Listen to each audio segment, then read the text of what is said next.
Since I was a child, I've been naturally inquisitive, questioning anything and everything that didn't quite make sense. As I grew, I poured countless hours into a number of conspiracy theories. Some of these theories I believe and some of these theories I don't, but some of them I do.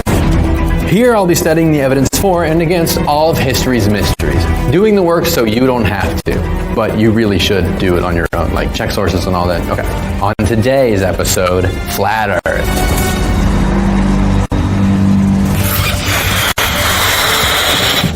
A lot of people would have you believe the Earth is round. Well, we'll see. What is the Flat Earth theory? Well, the flat a globe, as you have Earth theory posits, there we go, come to know it, but is in fact that the Earth is not a flat disc-like shape. Let me show you here. It's kind of a lot like this. Yeah. It suggests that the Earth's land masses lie flat. And to better understand this, let's go all the way back to the Bedford level experiment with Samuel Burley Robotham. So let's go to the chalkboard in the Bedford level experiment. Sir Samuel Burley Robotham, don't know if that's how it's pronounced, kicked off this whole flat earth thing with the Bedford level experiment. I'll write it here. Bedford level X. What he did is he started, this is the loudest thing in the world, started on a long experiment river. And he stood here, this is him, with a telescope. Boop, boop, boop, boop. And he had his friend in a boat, boop, boop, boop, boop, boop, boop, boop, boop, ride a number of miles down the river. So this was what he was suggesting. Because of the curve of the globe, he shouldn't be able to see his friend after about 6 miles. The top of the sail should have been about 11 feet under his view, but instead, he saw his friend go like more than 6 miles. The whole time, he saw the whole boat and the whole thing just like this. That led him to thinking that Earth, globe, there we go, is not this is where it gets a little wacky. He published the these findings in a book called Earth, Not a Globe. The tricky thing is that he published these findings under the name Parallax. Why? I don't know. Now, if you think this sounds crazy, it's important to note that a lot of people are actually in the same school of thought as Parallax. Possibly Kyrie Irving, Tila Tequila, and B.O.B. And this is where people kind of hit the wall on the flat earth thing. Where's the edge? Wonderful question. I've got answers.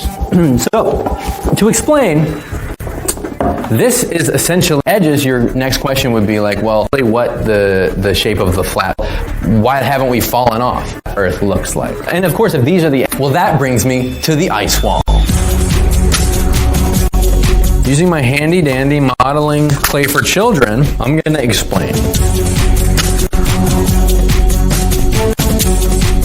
Once you got the land masses, and they're all there, they have this ice wall. Now, forgive me for saying flat earthers. I haven't fully made my mind up yet.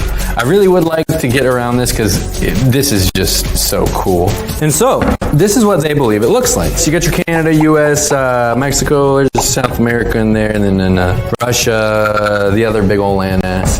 They believe that the Antarctic surrounds the Earth and keeps just like this. Look at that. The water in between.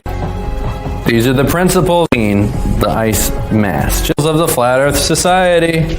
Honestly, seeing it like this, it's not so crazy. We understand the ice walls. We got all that figured out. You might say, what about the seasons?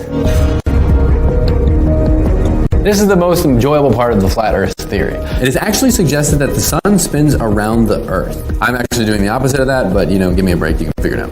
The seasons changing when the sun is closer and further from the earth. The earth stays kind of a fixed number of miles away from the sun, so that's good. So they believe in gravity, so we're good.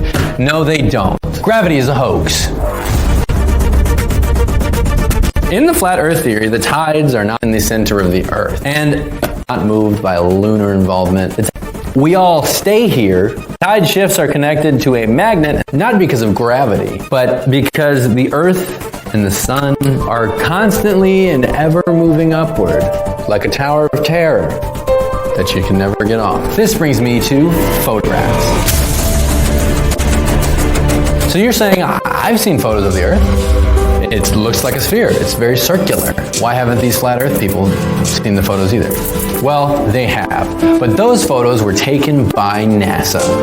This is a quote pulled from the Flat Earth Society's website. In general, we at the Flat Earth Society do not lend much credibility to photographic evidence. It is too easily manipulated and altered. You cannot. That is where me not trust photos. For example, me and them connect. Photos of the moon landing. Here's a photo of me at NASA, looking like I'm having a great time. Here's a photo of me and my best friend Jeff Goldblum. I've never met him. And on the whole, the Flat Earth Society doesn't believe anything that NASA says or does. They don't believe that we've ever been to the moon. Me neither. So if they're not going to believe other people's photos, why don't they take their own? Well, they've tried. They don't even know what's underneath Earth because they can't get outside of this ice wall to get a good pic. They have no idea. One man even tried to shoot himself into the sky to get a good photo of the circle. Listen, global warming is going to melt away that waterfall. And I, for one, ice wall, we're all going to swim at. Can't wait. But as Reading Rainbow always out and just fall over like I said, don't just take my word for it. Look it up yourself. Do the research on your own.